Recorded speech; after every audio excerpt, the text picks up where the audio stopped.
হরে কৃষ্ণ কৃষ্ণ কৃষ্ণ হরে হরে, হরে রাম রাম রাম হরে হরে। রমা একাদশী ব্রতের মাহাত্ম্য কথা। একসময় যুধিষ্ঠির মহারাজ শ্রীকৃষ্ণকে বললেন, হে জনার্দন, কার্তিক মাসের কৃষ্ণপক্ষের একাদশীর নাম ও মাহাত্ম্য কৃপা করে আমায় বলুন। শ্রীকৃষ্ণ বললেন, হে রাজন, মহাপাপ দূরকারী সেই একাদশী রমা নামে বিখ্যাত।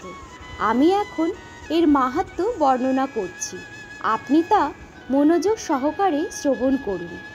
পুরাকালে মুচুকুন্দ নামে একজন সুবিশুদ্ধ রাজা ছিলেন। দেবরাজ ইন্দ্র, যম, বরুণ ও ধনপতি কুবেরের সাথে তার বন্ধুত্ব ছিল। ভক্তশ্রেষ্ঠ বিভীষণের সাথেও তার অত্যন্ত সদ্ভাব ছিল।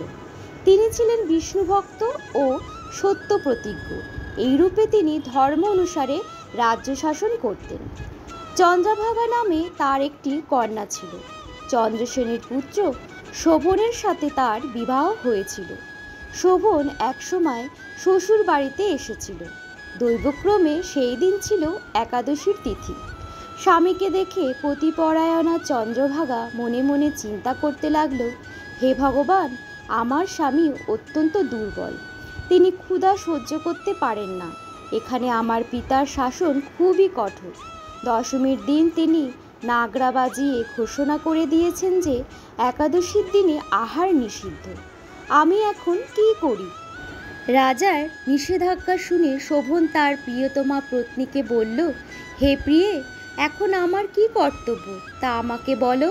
উত্তরে রাজকন্যা বলল, হে স্বামী, আজ এই গৃহে এমনকি রাজমধ্যে কেউ আহার করবে না।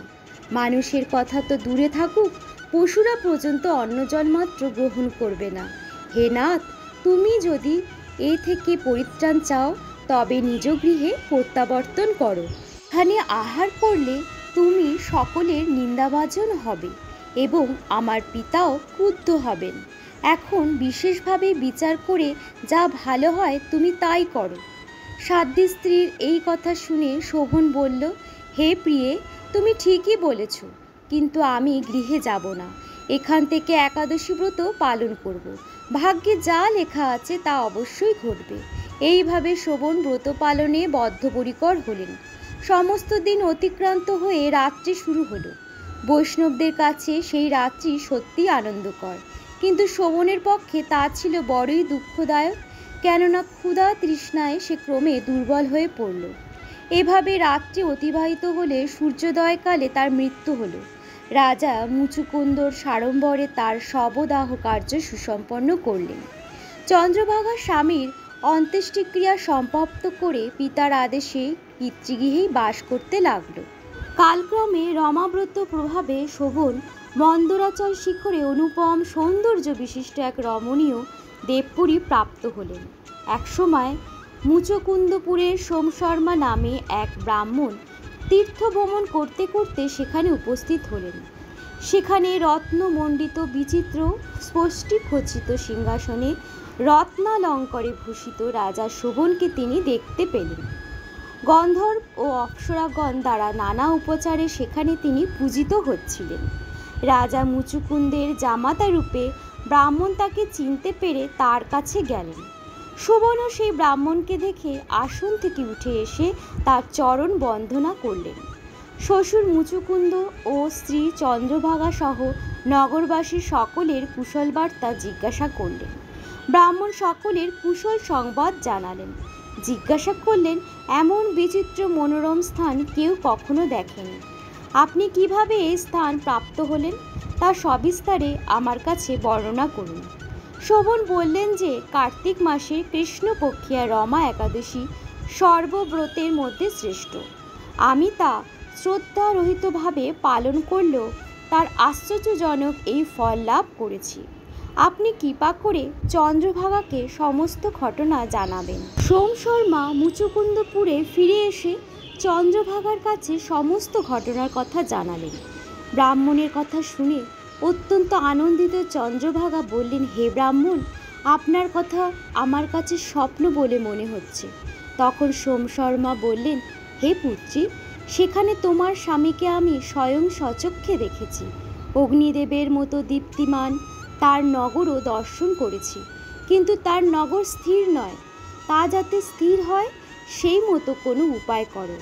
এসব কথা শুনে চন্দ্রভাগা বললেন, তাকে দেখতে আমার একান্ত ইচ্ছা হচ্ছে, আমাকে এখনই তার কাছে নিয়ে চলুন।